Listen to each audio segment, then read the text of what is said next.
What do they think I am? An ass? It's all about oil. I know they have the media gagged by the Telecommunications Act of 1996 that a handful of mega-merger conglomerates control all of what is said in the USA about military actions overseas, but I won't be silenced. I'm the lone wolf lurking deep in the tall grass of your cable dial, and I have the truth, and I'm not afraid to tell it. So go to hell, you bastards! I'm Martin Sargent. Clearly, I'm the guy. Duh. I'm pretty much the man. Get with it. Yo, what's up? That's rad, man. What's up? Never seen anything like that. Blingo. Blingo? Unscrewed. That's right.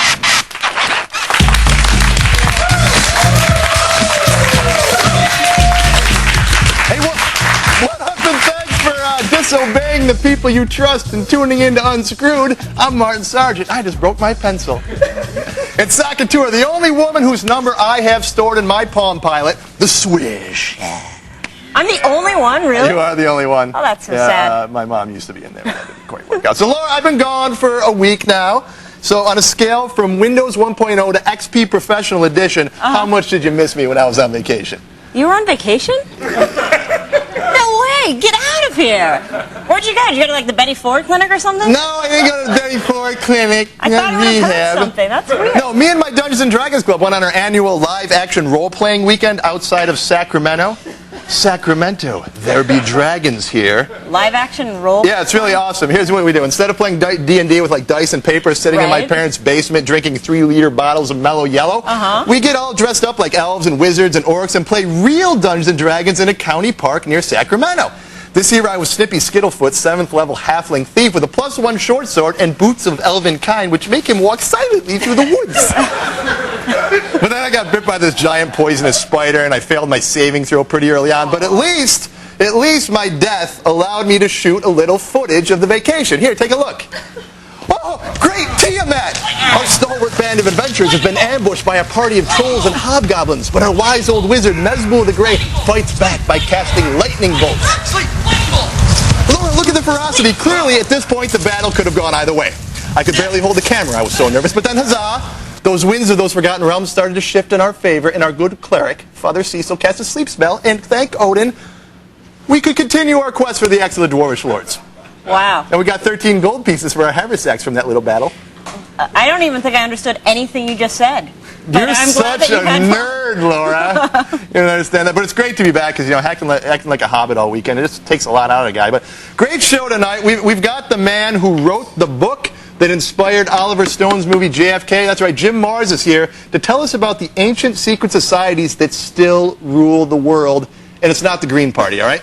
Plus, Laura is challenging this guy to a hirsute duel. That's going to be very exciting. And our girl gone wired is a licensed cosmetologist.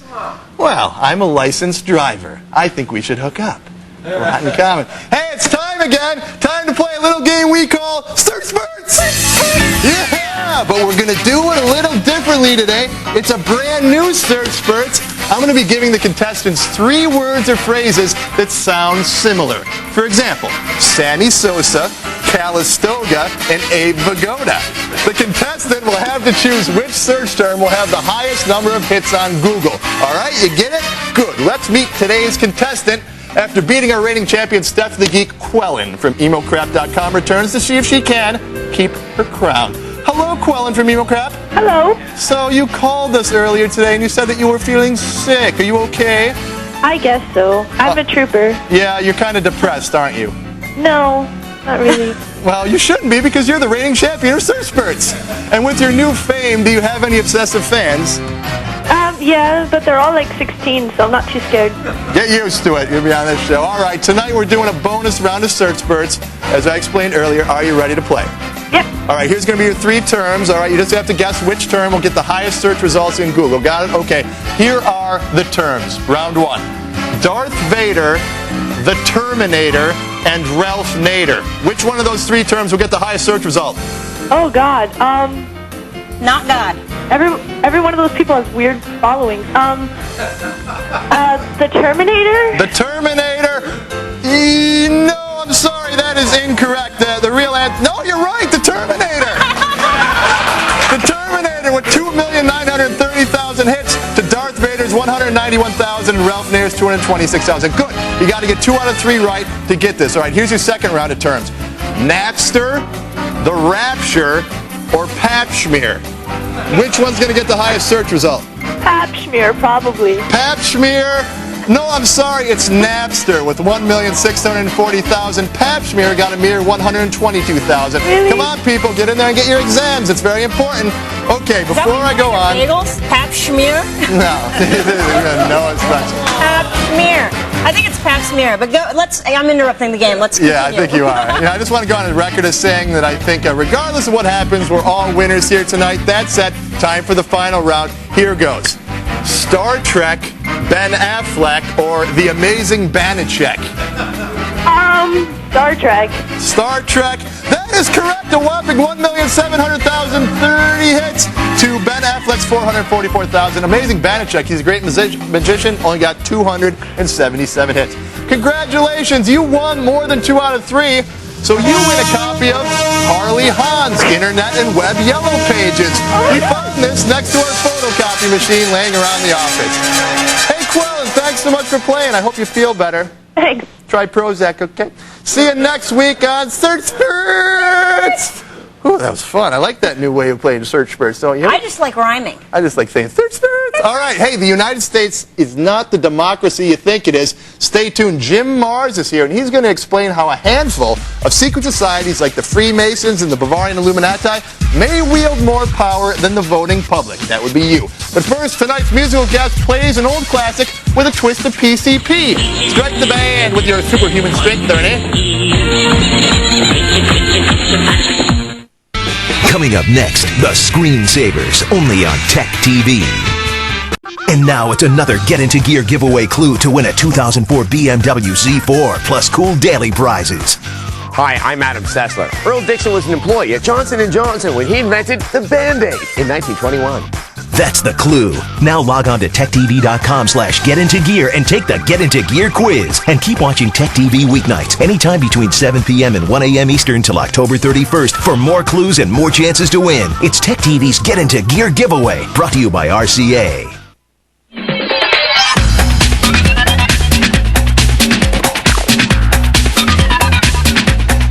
Welcome back to our show, our old friend Jim Mars. You remember he's the author of the New York Times best-selling book that inspired Oliver Stone's movie JFK. Today, Jim's here to discuss his book, Rule by Secrecy, and explain how a handful of secret societies rule the events of our so-called free world. Welcome back to Unscrewed, Jim. Hey, Martin. So your book starts with quotes from a British Prime Minister, a U.S. Supreme Court Justice, a German industrialist, and a U.S. President. They all confirm that there are a mere handful of people successfully conspiring to rule the Western world. How could this be possible? It seems nuts. It seems nuts, but that's why I put those quotes in there, because I didn't want somebody to think, well, here's just another conspiracy theorist. But when Benjamin Disraeli and Woodrow Wilson and Barry Goldwater and, various and sundry others all say the same thing, I think we should pay attention to it. Well, what about democracy, though? This is supposedly a free country. You say that this is not so, that there is sort of this Illuminati that's controlling it in the background? Well, you see, it's real easy to control democracy because democracy is just ruled by the majority, right? And what's the best example of that? A lynch mob. They all say lynch him, so they hang him. We're not supposed to have a democracy. We're supposed to have a democratic republic. Okay, but you never hear a national politician refer to the republic anymore, because then you have a system of laws and checks and balances. So it really makes a mockery of freedom when in a democracy, because it sounds good on paper, but if you control the mass media, then you control the mass mind and you control the democracy. All right, let's try to distill it a little bit here. Knowledge is power. What organizations specifically are we talking about, these so-called secret societies that are manipulating Western society? Okay, I'm going to name 3, and they all tie together. First, we have the Trilateral Commission. Trilateral Commission, okay. And then, which was nothing more than an offshoot, a little more public offshoot of the old Council on Foreign Relations. And then the inner core elite of these 2 organizations meet once a year under the name Bilderbergers. They're so secretive they don't even have a name. They just call them the Bilderbergers because they were first discovered meeting in 1954 at the Bilderberg Hotel over in Holland. Now, these are not secret societies in the effect that nobody knows about them, and they've got websites and they've got addresses and they're in the phone book. I call them secret societies because you and I can't join. Why is that? Well, they would, of course, want me to join. I don't know about you, but... No, I don't want you. They go through very stringent screening procedures. They only allow the people in that they know are going to be... What kind of people are they looking for? Who is in these secret societies? They're looking for people who support their agenda, which, in their own words, is globalism. Some people call it the New World Order.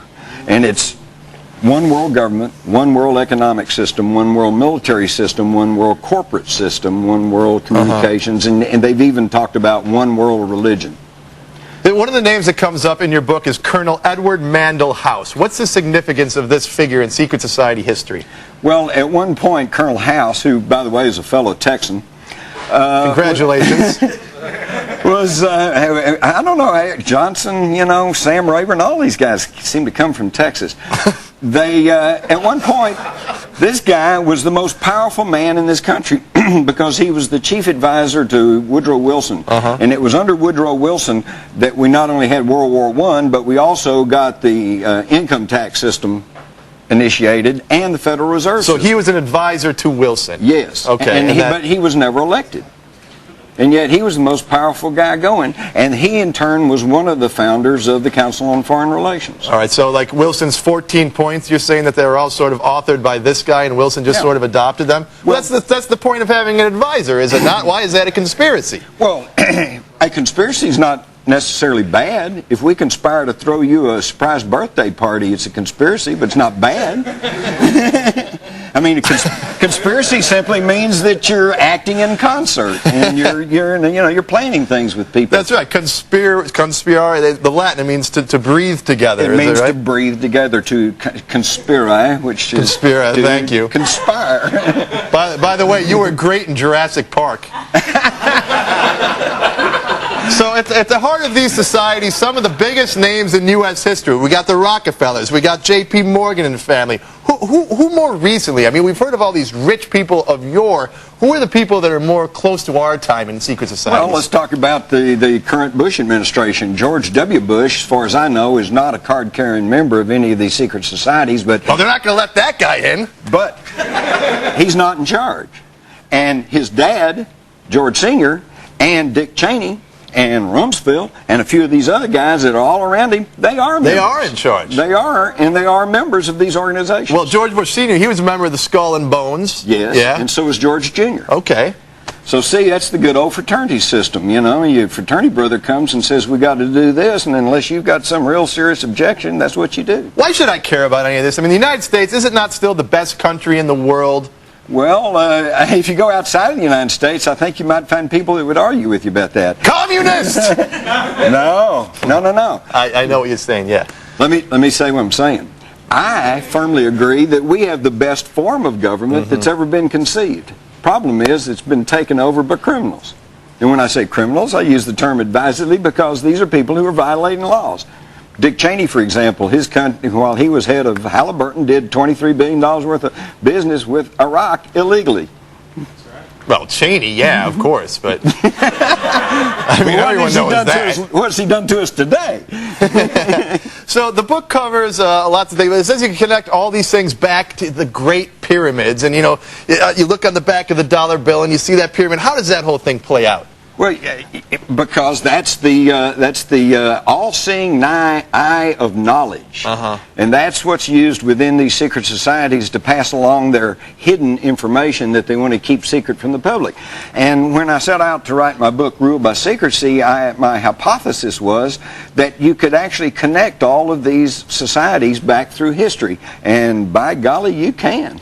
So you're talking the Bavarian Illuminati back through the Freemasons, the Hashishim, they're all related. All right. The Trilateral Commission was founded by David Rockefeller and Zbigniew Brzezinski, who were big members, leading elite members of the Council on Foreign Relations, which was in turn founded by Colonel House and a bunch of the Woodrow Wilson bunch, and including the Harrimans and the Bushes. Okay, they were all Illuminized Freemasons and members of Cecil Rhodes's secret organizations called the Round Tables.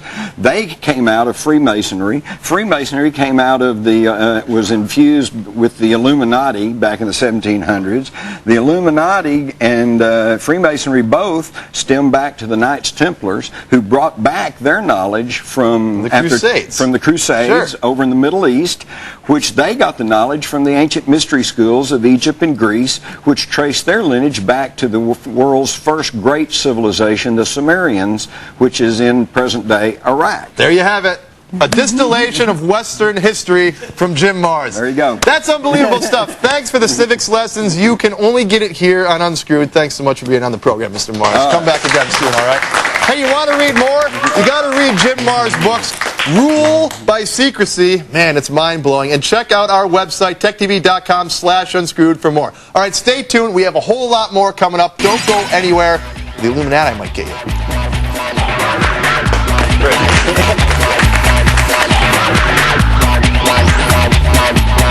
Win a BMW Z4. Tech TV's Get Into Gear giveaway. It's on now.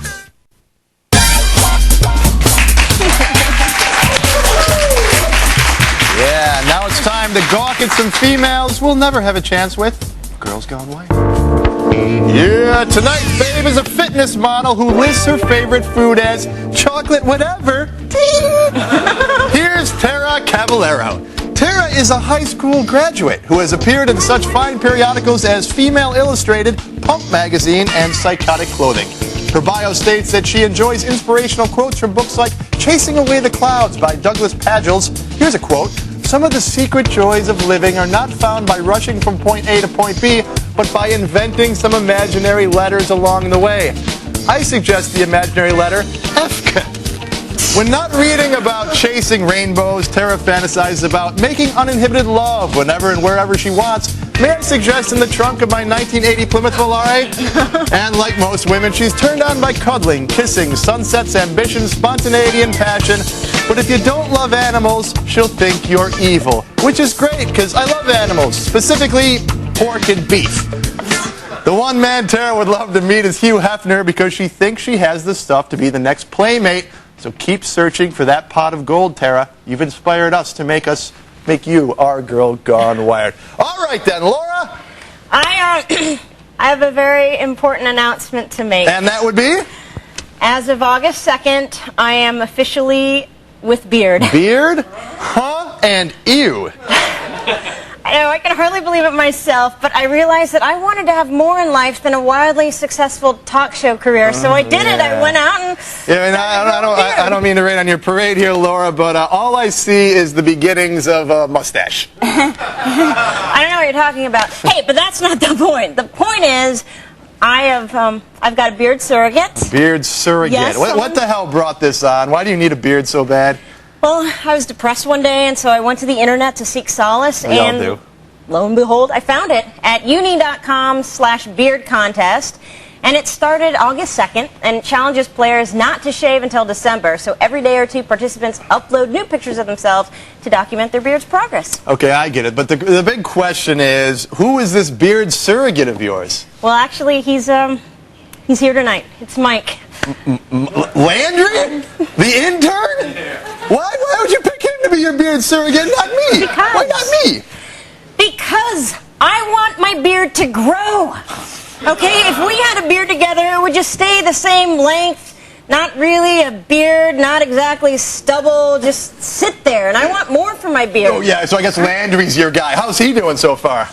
Well, to be honest, not so hot. Yeah, look at that. I'm trying the hardest I can. Oh, God. Well, what's with the patches, Landry? Look, nothing here.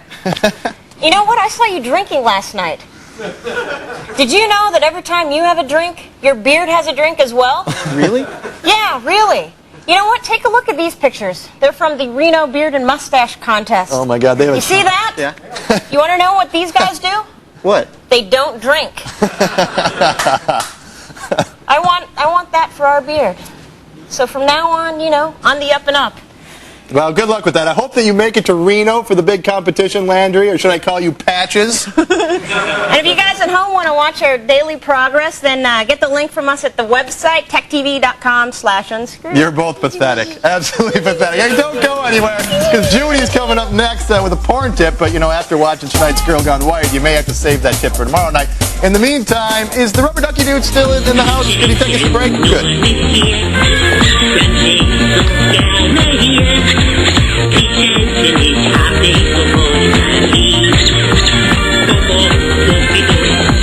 You could win a BMW Z4 and other cool prizes from Tech TV. To enter, watch Tech TV anytime Monday through Friday between 7 p.m. and 1 a.m. Eastern. Look for the Get Into Gear clues. Then log on to techtv.com/getintogear to take the quiz. Tech TV's Get Into Gear giveaway. It's on now. Brought to you by RCA.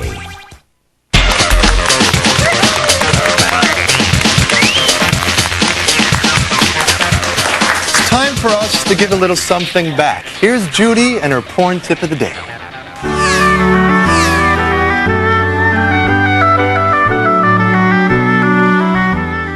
Hi, it's me, Judy, with your porn tip of the day.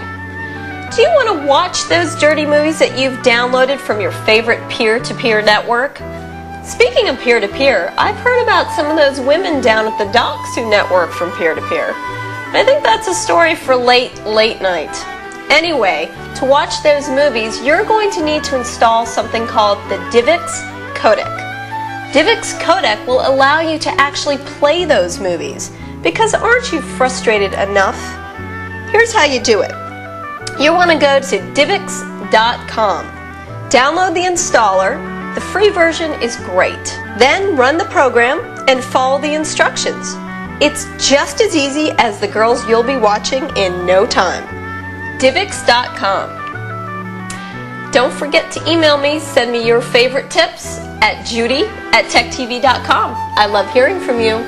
Bye for now.